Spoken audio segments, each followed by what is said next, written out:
এটা হলো PX-65 Russian গান, এটা লং রেঞ্জ। এইরকম বন্দুক দিয়ে মারা হয়েছে। ডক্টর সালুকে, এই বন্দুকটা দিয়ে 3 কিলোমিটার দূরে টার্গেটে কি হিট করা যায়? হ্যাঁ ফ্রেডি, শুটিং রেঞ্জে আমি এটা ট্রাই করে দেখেছি। এর রেঞ্জ 3 কিলোমিটারের বেশি আছে। এরকম বন্দুক তো হয় মিলিটারিদের কাছে থাকবে আর না হলে উগ্রপন্থীদের কাছে। ঠিক বলেছো বস। আর সেই জন্য আমার মনে হয় এটা শুধুমাত্র মার্ডারের ব্যাপার নয়, বড় ধরনের অপরাধ হতে চলেছে, লার্জ স্কেলে।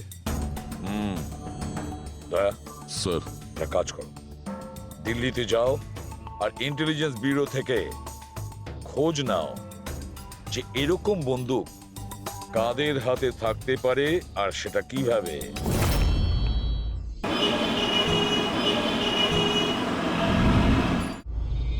এই সমস্ত খুন এই রাইফেল দিয়েই হয়েছে।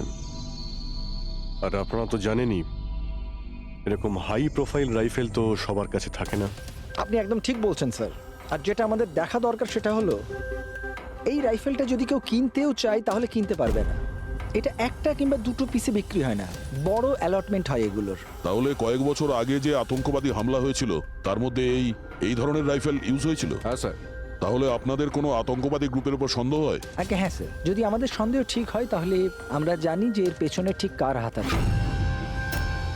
কার? এই অঞ্চলেই কিছুদিন আগে আমাদের আর্মি অনেক অস্ত্র আটক করেছিল।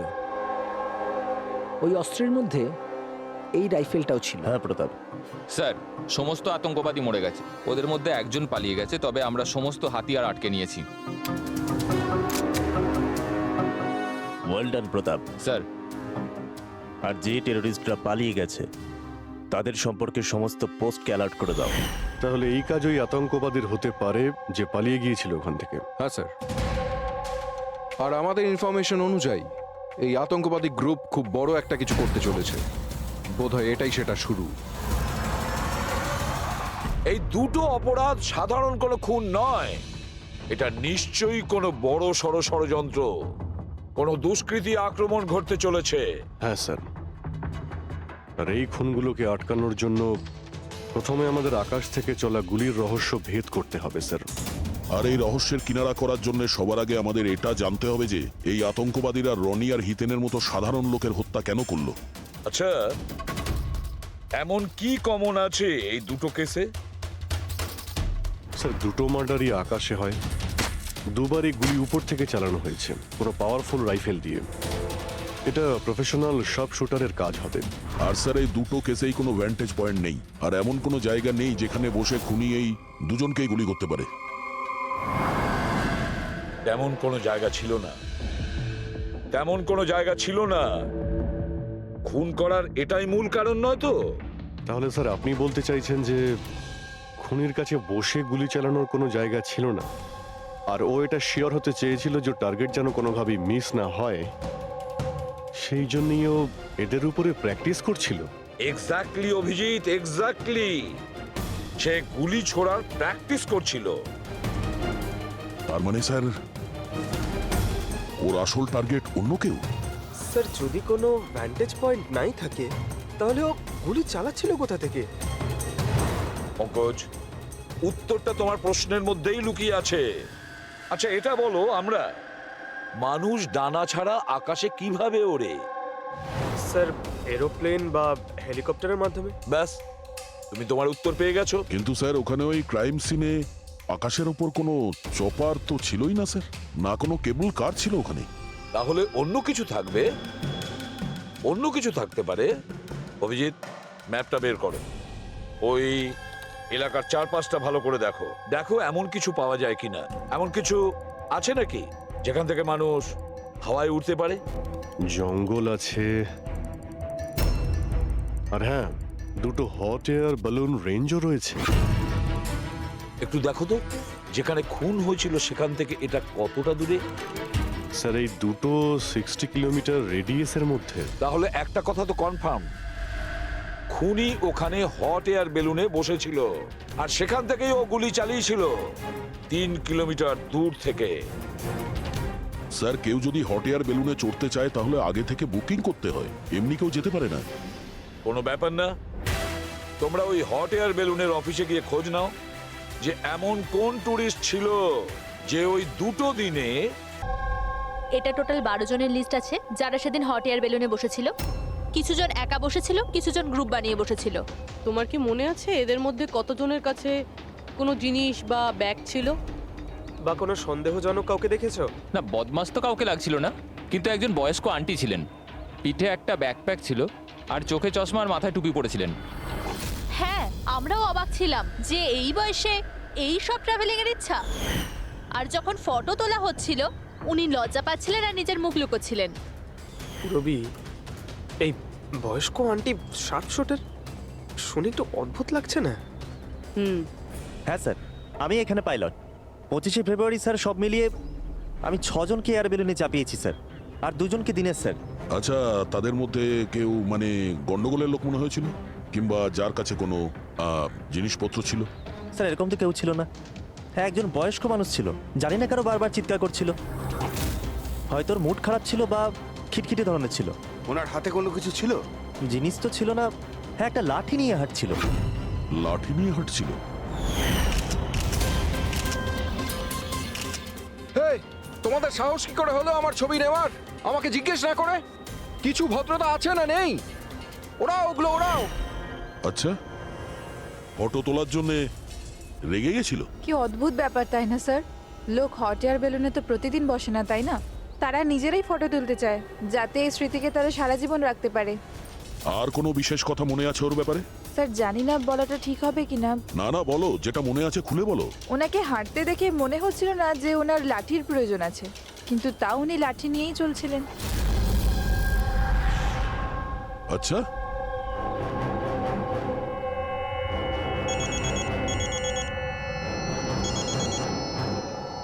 হ্যাঁ স্যার। কিছু জানতে পারলে? স্যার এখানে একজন বয়স্ক মহিলা এসেছিল আর তার হাতে একটা ব্যাকপ্যাকও ছিল।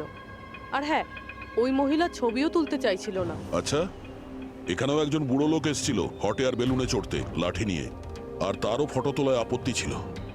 স্যার এই বয়স্ক মহিলা আর বয়স্ক লোক একই ব্যক্তি নয় তো? ওই শার্প শুটার, ওর ব্যাগে আর ওর লাঠিতে ওই রাইফেলটা ছিল যা দিয়ে খুন করেছে। আর স্যার দুদিনই এ একাই ওপরে গিয়েছিল, কারণ যদি অন্য টুরিস্টের সাথে যেত তাহলে রাইফেল সেট করতে আর টার্গেট সেট করতে প্রবলেম হয়ে যেত। না পুরবি, আমার মনে হচ্ছে ও একলা যায়নি। মানে ওই হট এয়ার বেলুন চালানো আর সঙ্গে এই রাইফেলটা চালানো, দুটো কাজ একসঙ্গে করা মুশকিল। ওই হট এয়ার বেলুনের পাইলটও ছিল সঙ্গে। মানে স্যার এই অপরাধে পাইলটও যুক্ত? একটা কাজ করো, ওই পাইলটটাকে ধরো তাড়াতাড়ি। ওই দিন ওই বয়স্ক মহিলাকে বেলুনে উপরে কে নিয়ে গিয়েছিল? পাইলট কে ছিল? সঞ্জীব ছিল। এই পালাবি না, দাঁড়া দাঁড়া দাঁড়া। না আমাকে মারতে পারবে না ওকে। এই এই সঞ্জীব!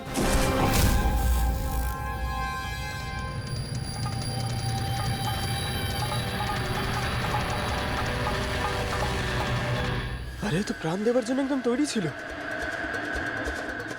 এটা কোনো ছোটখাটো মার্ডার নয় পঙ্কজ, অনেক বড় মিশন। যদি তাড়াতাড়ি আটকানো না যায় তাহলে বড় সড় বিপদ হবে। আচ্ছা গীতা, 24শে ফেব্রুয়ারি যে লোকটা গ্রুপে যেতে চাইছিল না, একলা যেতে চাইছিল, ওর পাইলট কে ছিল? কে নিয়ে গেছিল? সোলো ট্রাভেলারকে তো দিনেশ নিয়ে গিয়েছিল। অদ্ভুত ব্যাপার দিনেশ, এতক্ষণ ধরে চুপ করে আছো, কিছু বলছো না কেন? তোমরা আমাকে ধরতেই পারবে না।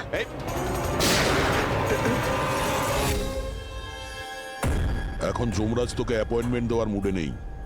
যতক্ষণ না আমাদের প্রশ্নের উত্তর আমরা পাবো, তোকে বেঁচে থাকতে হবে। চল। মারো, যত পারো মেনে নাও, আমার কিচ্ছু যায় আসে না। আর তাছাড়া তোমাদের এই আইনের কমজোরি থাপ্পড়ে এত শক্তি নেই যে আমার অপরাধের মজবুত হাড়কে গলাতে পারবে, বুঝলে? তোমার উপর যদি টর্চার করতেই হতো তাহলে ওর জন্য তো 2 মিনিটের কাজ আমাদের কাছে। কিন্তু তারপর মনে পড়ে তোমার পরিবারের কথা, তোমার বোন। পরের মাসে ওর বিয়ে না? কেমন লাগবে ওর যে ওর বিয়ে হচ্ছে আর বিয়ের পরে ওর ভাই এই পৃথিবীতে নেই? হ্যাঁ, আর তোমার মা প্রত্যেক মাসে খরচার জন্য টাকা পয়সা পাঠাও না? তোমার মৃত্যুর পর কে খেয়াল রাখবে তার? কিছু ভেবেছো এ ব্যাপারে? হ্যাঁ, না, চলো, এখনো সুযোগ আছে, রাজ সাক্ষী হয়ে যাও। কথা দিচ্ছি তুমি জেলে যাওয়ার পরে তোমার মায়ের খেয়াল আমরা রাখবো। হুম, সত্যি? মানে পুরো খেয়াল রাখবে? পুরো খেয়াল? হ্যাঁ, তোমার মায়ের পুরো খেয়াল রাখা হবে। তুমি শুধু এটা বলো কার জন্য কাজ করো, তোমার বসের নাম কি? বলে দেবো? সত্যি বলে দেবো? হ্যাঁ বলো। আমি যার জন্য কাজ করি না, যে আমার বস, স্যার, তার নাম হলো এসিপি প্রদ্যুম্ন।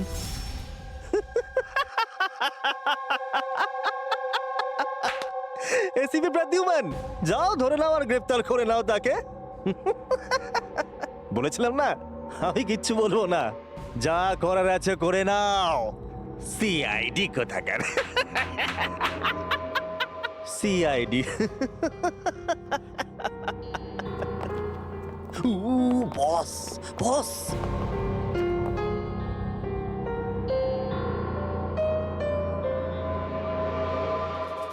কোনো ব্যাপার না, কিচ্ছু বলতে হবে না। এখন না তোমাকে কিছু জিজ্ঞাসা করব, কিছু বলার জন্য তোমাকে আমরা জোর জবরদস্তিও করব না, কিচ্ছু করব না। শুধু একটাই কাজ করব, আমরা তোমাকে ঘুমোতে দেব না। শুতে দেবেন না? হুম, এমনিতেও আমি জেগে থাকলেও আমি আপনাদের কিছুই বলবো না। কোনো প্রয়োজন নেই, কিচ্ছু বলো না, কিন্তু আমরা শুতে দেব না তোমাকে। ওকে ভাই দয়া, আমি এটা শুনেছিলাম যে মানুষ কোনো কিছু না খেয়ে অনেক দিন সার্ভাইভ করতে পারে, কিন্তু না ঘুমিয়ে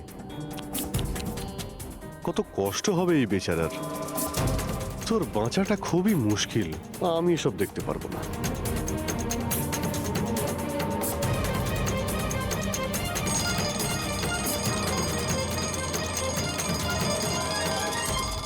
সময় কাটানোর জন্য খুব ভালো হবে, তাই না?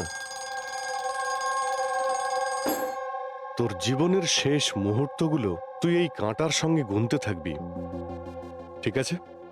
Thank you. ওকে ঘুমোতে দিও না।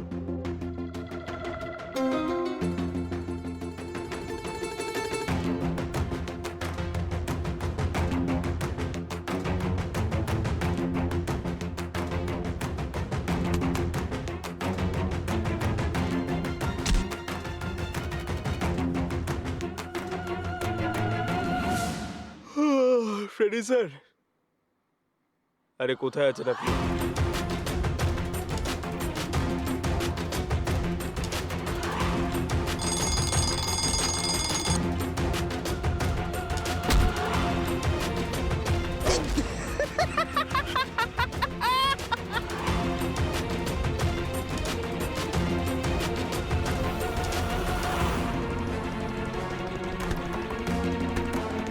যতক্ষণ না মুখ খুলবি চোখের পাতা এক করবি না, বুঝলি? 5 মিনিটের জন্য নয়। চল। না, 1 মিনিট, 1 মিনিট, 1 মিনিট তো শুতে দাও। 1 সেকেন্ড, শোবো না, শোবো না, একদম শোবো না, শোবো না একদম। এই, শোবো না আমি।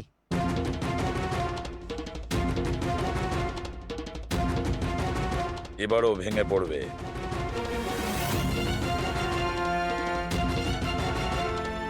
সবকিছু বলতে বাধ্য হবে। বললু, বললু, তুই শুবি না, ওঠ।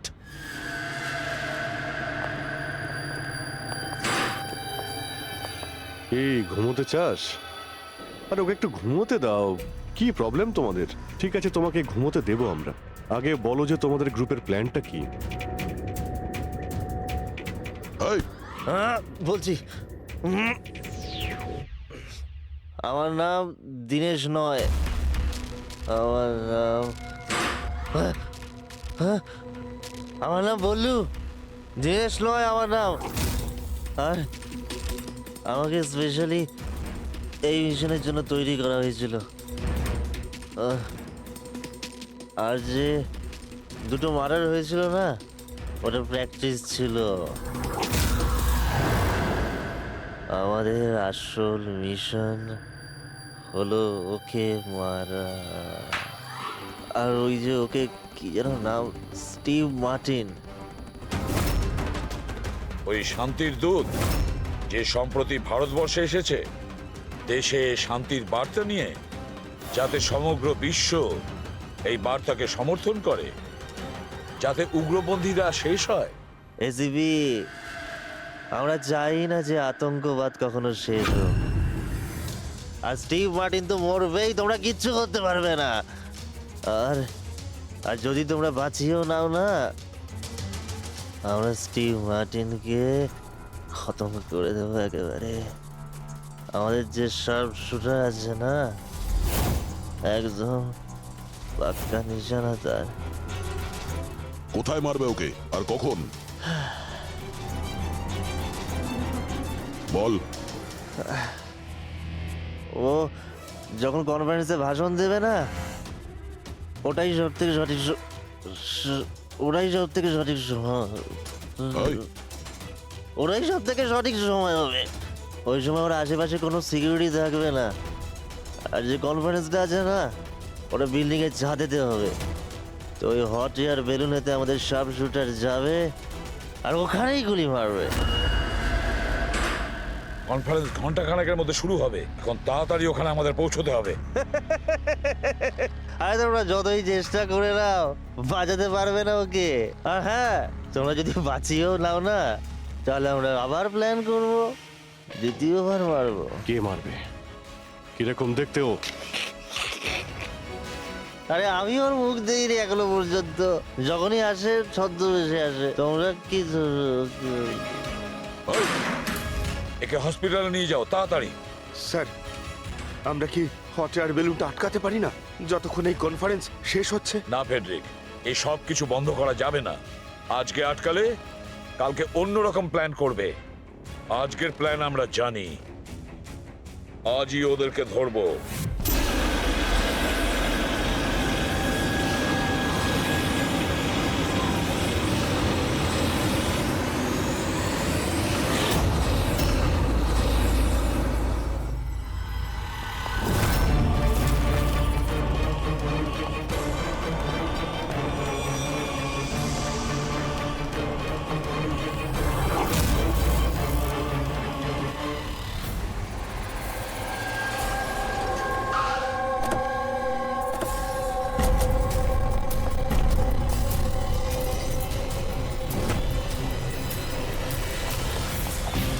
সিআইটি। মিস্টার স্টিভ মার্টিন কোথায়? ওপরে কনফারেন্স রুমে। ওর কাছে নিয়ে চলুন। আসুন। তাড়াতাড়ি তাড়াতাড়ি।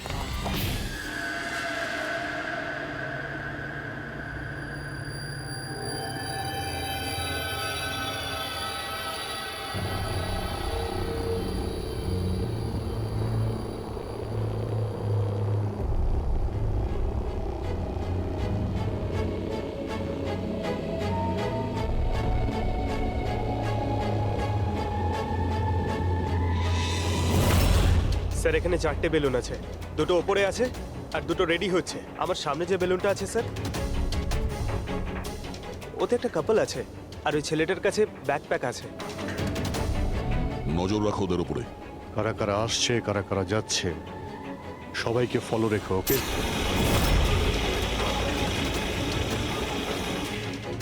স্যার, ওদের বেলুন টেক অফ করেছে। হ্যাঁ,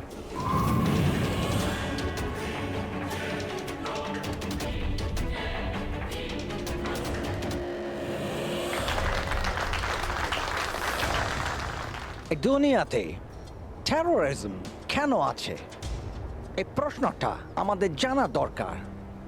আর এই টেরোরিজম তখনই বন্ধ হবে যখন সব দেশ একসাথে ভাই ভাই হয়ে থাকবে, টেররিজমকে আমাদেরকে গোড়া থেকে উপরে ফেলতে হবে।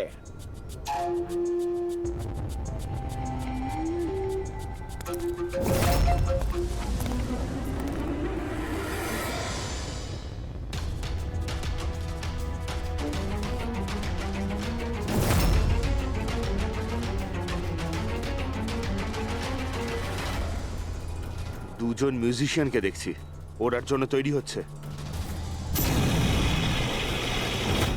ওদের হাতে গিটারের ব্যাগ আছে। এবার এটা বলা খুবই মুশকিল যে ভেতরে গিটার আছে নাকি গান।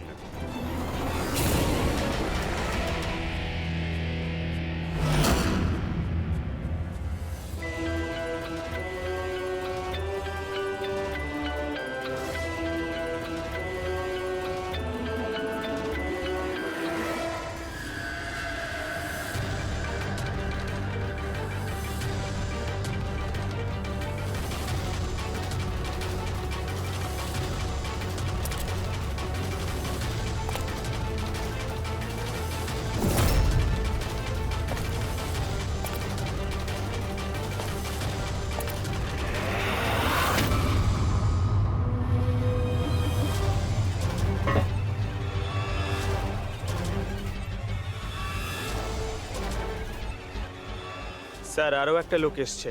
ওর কাছে একটা ব্যাকপ্যাক আর একটা ক্রাচ রয়েছে। অপেক্ষা করা যাক।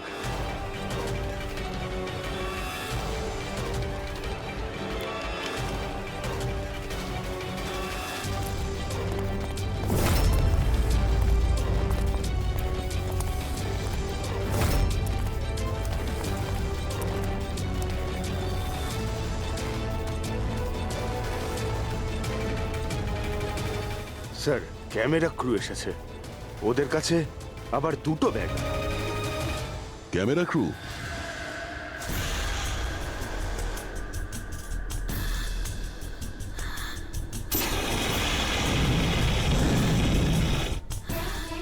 ওদের দিক থেকে নজর সরিও না, নজর রাখো ওদের উপরে।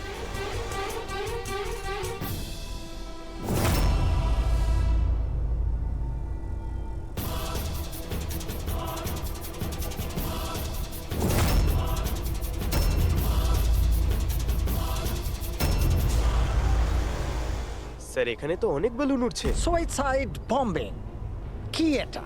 কেউ নিজের খুশিতে নিজের প্রাণ কি করে দিতে পারে? জীবন precious. Oh no, We need to respect এতগুলো বলুন, others.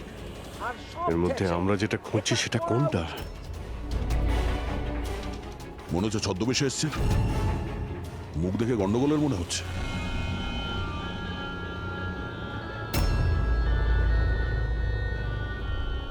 দয়া, ওই দুটোর উপর নজর রাখো। আমরা যেন সব সময় একটা কথা মনে রাখি, ওয়ার্ল্ড ওয়ার 1 আর ওয়ার্ল্ড ওয়ার 2।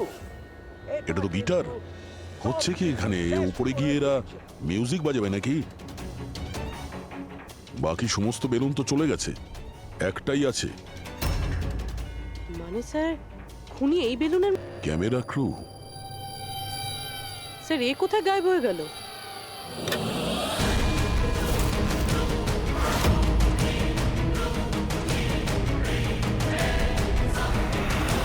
স্যার, এর কাছে তো রাইফেল রয়েছে, যেমনটা সালুমকে স্যার বলেছিল। Abhijit,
mister Steve, your life in danger. আপনার জীবনের সংশয় আছে।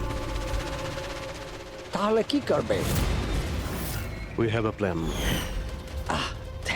Thank you Siyaji. যদি আজকে আপনারা ঠিক সময় না আসতেন আমি বেঁচে থাকতাম না। দেখুন, বিপদ কিন্তু এখনো কাটেনি, ঠিক আছে? এখনো খুনিকে ধরতে পারেনি, সেই জন্য be safe, be careful. Okay. Freddie, Pankaj, ওই বেলুনে নজর রাখো, চোখের বাইরে যেন না যায়। হ্যাঁ স্যার, আমরা বেলুনটাকে ট্র্যাক করছি।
হ্যাঁ পুরবি, গুড জব, কংগ্রাটস। ওরা ধরা পড়েছে মিস্টার অভিজিৎ? হ্যাঁ, খুনি ধরা পড়ে গেছে। Yes, well done. সিআইডি অনেক বছর ধরে এই দেশের সেবা করে চলেছে, আর আজকে আরেকবার আপনারা একটা ভয়ঙ্কর টেররিস্টকে ধরেছেন। আজ আমরা একজনকে ধরেছি, এরপরে পুরো গ্রুপটাকে ধরে ফেলবো। Mister Steve, we are very proud of you. এই সমাজে আপনার মতো মানুষদেরই দরকার, যারা আপনার মতো সাহসী আর সৎ।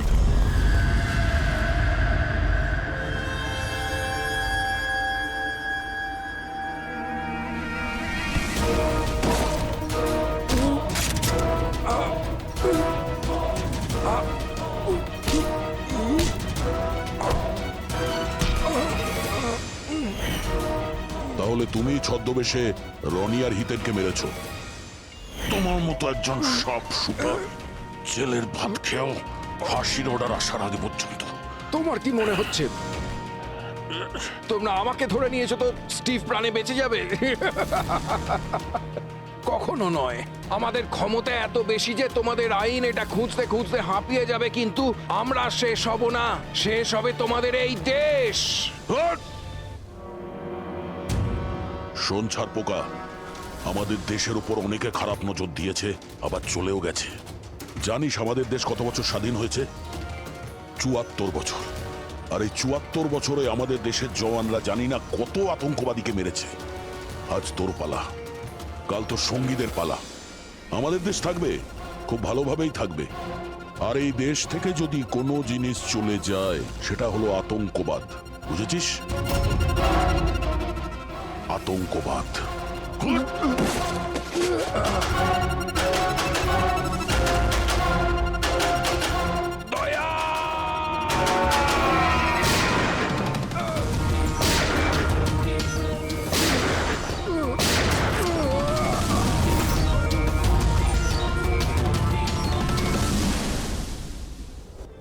আতঙ্কবাদী পিঠেই গুলি মারবি, আমরা এখানে গুলি খাই, এখানে।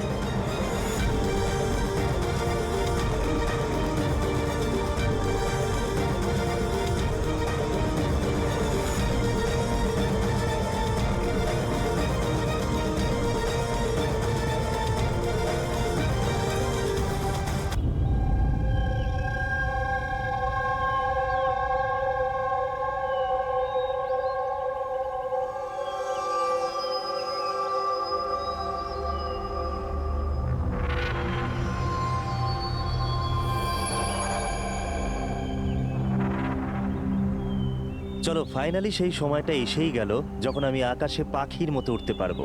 ইয়েস, আর তোমার ওরা আমি আমার ক্যামেরায় ক্যাপচার করব। কিন্তু মিস্টার মুক্ত পাখি, খোলা আকাশে এত দূরে উড়ে চলে যেও না যে কোথাও হারিয়ে যাও। ডোন্ট ওয়ারি ম্যাডাম, এমনিতেও রনি স্যার যদি আকাশে হারিয়েও যান তাহলেও মাটিতেই ফেরত আসতে হবে। ওড়ার আগেই তুমি আমাকে নিচে আসার কথা বলছো। চলো, হয়ে গেছি তৈরি। All the best.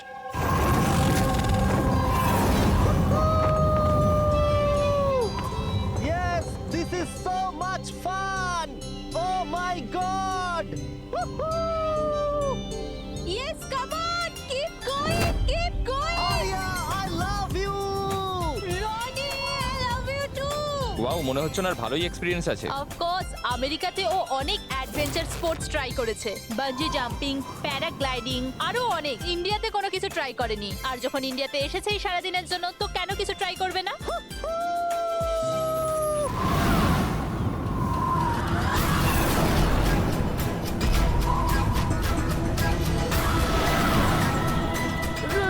রনির কিছু হয়েছে, জন, রনির কিছু হয়েছে, দেখো।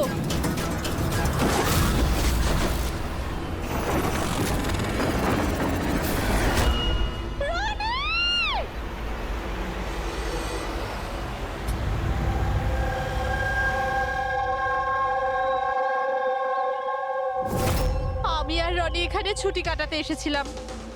আমি কি করে জানবো এটাই রনির জীবনের শেষ দিন হবে? দেখো, আমরা জানি এই সময়টা খুব কঠিন, কিন্তু প্লিজ ভেঙে পড়ো না। আমি এবার নিউ ইয়র্কে গিয়ে ওর বাবাকে কি জবাব দেবো? আমরা একসাথে এসেছিলাম, কিন্তু ফিরে যাবো একা। আপনি কাউকে সন্দেহ করেন কে মারতে পারে রনিকে? স্যার, রনিকে কেউ কেন মারবে? আমরা তো এখানে কাউকে চিনিও না। এমনটা নয় তো যে ওর কোনো শত্রু আমেরিকা থেকে ফলো করতে করতে এখানে এসেছিল? না স্যার, রনির কোনো শত্রু এখানে ছিল না। He was such a lively person, সবাই ওকে পছন্দ করতো।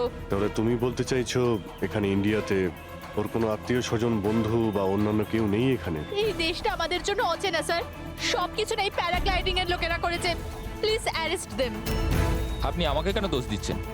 এটা আমাদের রুজি রুটির ব্যাপার, আমি কেন মারতে যাব ওনাকে? তাহলে কে মেরেছে রনিকে? স্যার, এটা তো আমিও বুঝতে পারছি না। 3000 ফুট উচ্চতায় গুলি কি করে চললো? কেই বা চালালো? তাহলে রনি 3000 ফুট উঁচুতে উড়ছিল? হ্যাঁ স্যার, আমি নিজে গিয়ার চেক করেছিলাম আর কোনো প্রবলেম ছিল না তার মধ্যে।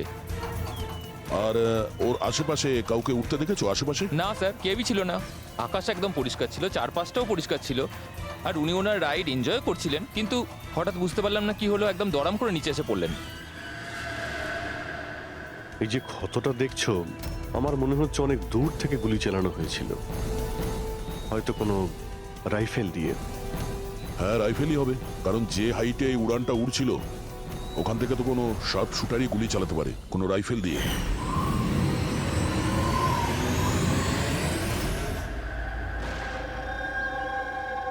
এখানে আশেপাশে কাউকে বন্দুক বা রাইফেল নিয়ে দেখেছিলে কাউকে? এখানে বন্দুক আনা অ্যালাউ নয় স্যার। আপনি আসল বন্দুকের কথা বলছেন স্যার? পুজোর ক্যাপ বন্দুক ফাটানোরও অনুমতি নেই। আপনারা কাউকে দেখেছেন এখানে? না ম্যাম। না তো। না। না ম্যাম। আচ্ছা আলিয়া, আপনি যখন এখানে এলেন রনির সাথে, আপনার কাউকে সন্দেহ হয়েছিল?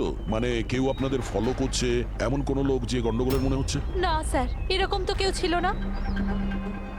তাহলে কি গুলি আকাশ থেকে চলেছিল নাকি? স্যার, আমি তো বললাম রনি স্যারের আশপাশে তো কেউই উড়ছিল না, তাহলে আকাশ থেকে গুলি চালালো কে? হ্যাঁ স্যার, আকাশে কেউ ছিল না। আপনি চাইলে এই ফুটেজগুলো চেক করতে পারেন, এখানে কেউ নেই ওর সাথে।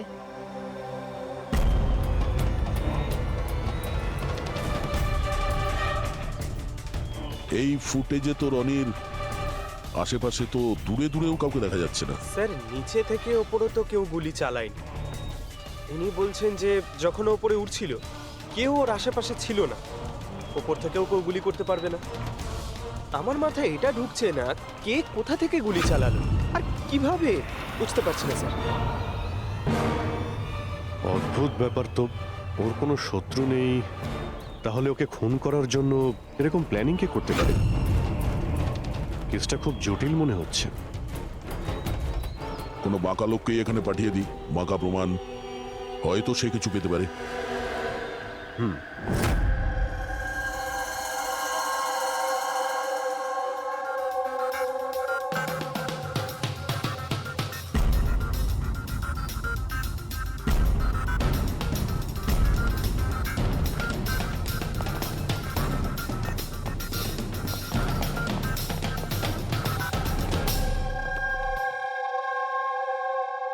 আরে বাহ, আজকে আপনারা দুজনে এমন ভাবে কাজে ডুবে আছেন যে মনে হচ্ছে যে অনেক প্রমাণ আমাদের হাতে দিয়ে আমাদেরকে পাঠাবেন এখান থেকে। অনেকগুলো প্রমাণ, হ্যাঁ, আর যদি একটাও না পাওয়া যেত? সোজা করে বলো না, কোনো প্রমাণ পাওনি, খুঁজে দেখোনি? ডক্টর সালুকে ওই গুলির ব্যাপারে কিছু জানতে পারেননি? আপাতত এইটুকু জানতে পেরেছি ভাই, ওপর থেকে কোনো ইউএফও গুলি চালিয়েছে। শালুকে তুমি না কোনোদিনই সোজাসুজি করে কথা বললে না। আরে এটা কি, এটা বোঝাও, আমাকে বোঝানোর জন্য এরকম করেছো? হ্যাঁ বলো। এ দেখো বস, রনি মাটি থেকে 3000 ফুট উঁচুতে উঠছিল, আর ওর গুলিটা লেগেছে তার ওপর থেকে প্রায় 1000 ফুট উঁচু থেকে, আর এই গুলিটা 60 ডিগ্রি অ্যাঙ্গেলে এসে গায়ে লেগেছে। আমার তো ভেবেই কেমন যেন মাথাটা ঘুরছে।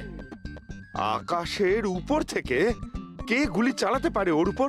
এটা কিভাবে সম্ভব? এখনো হয়নি, আরো বাকি আছে বস।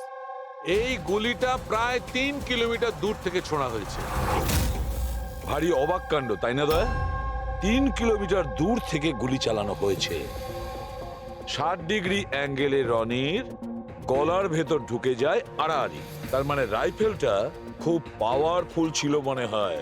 একদম ঠিক বস, রাইফেলটাও পাওয়ারফুল ছিল, আর গুলি যে চালিয়েছে তারও হাতটা পাকা। এত উঁচুতে হাওয়া খুব জোরে প্রবাহিত হয়, আর টেম্পারেচারও কম বেশি হতে থাকে, তবুও লক্ষ্যটা মিস করেনি, একদম নির্ভুল পয়েন্টে গিয়ে লেগেছে। গুলি যে চালিয়েছিল খুব পাকা খেলোয়াড়, ডক্টর, সব শুটার। একদম। আর এইরকম শার্প শুটার সহজে তো পাওয়া যায় না যে এই কাজটা করে দেবে। কিন্তু স্যার আমরা সমস্ত ভিডিও দেখেছি।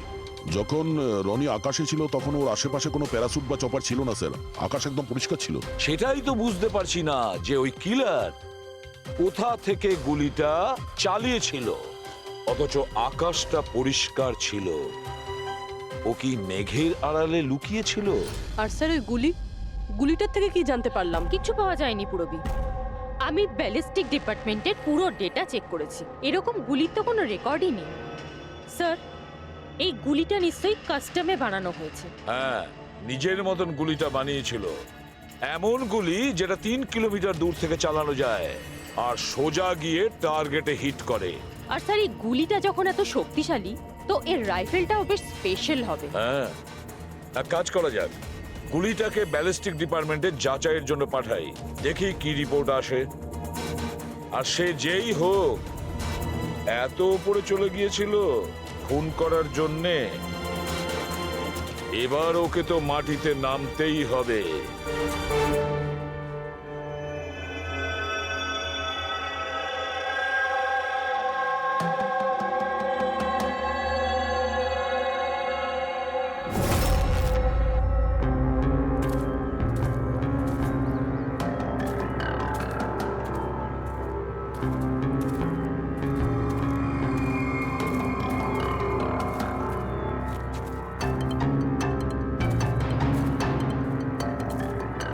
ব্রাদার, উই ক্যান ডু ইট।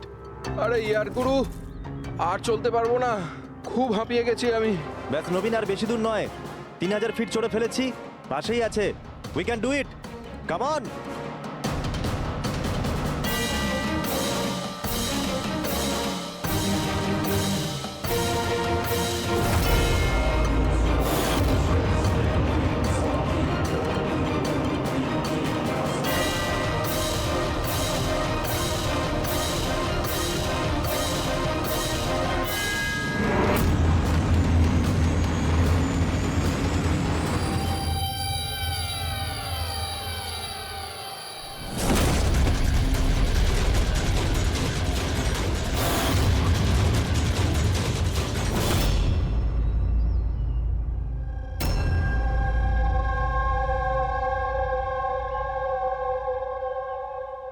এমন মনে হচ্ছে যে রনির মার্ডারের ফটোকপি দেখছি। 3000 ফিট উপরে ঠিক ওরকমই গুলি মেরেছে মাথার পেছনে। একেও একইভাবে গুলি চালিয়েছে। আচ্ছা, তোমরা যখন ট্রেকিং করছিলেন, এই হিতেনের পিছনে কেউ কি ছিল? না স্যার, হিতেনই সবার পিছনে ছিল স্যার। স্যার, এই দেখুন ফুটেজ। স্যার, স্যার এটা ওই জায়গায় যেখানে এই সব কিছু হয়েছে। অদ্ভুত তো, পিছনে তো খোলা আকাশ রয়েছে, এমন কোনো জায়গা নেই যেখান থেকে গুলি করা যায়। তাহলে ওর গুলি লাগলো কি করে?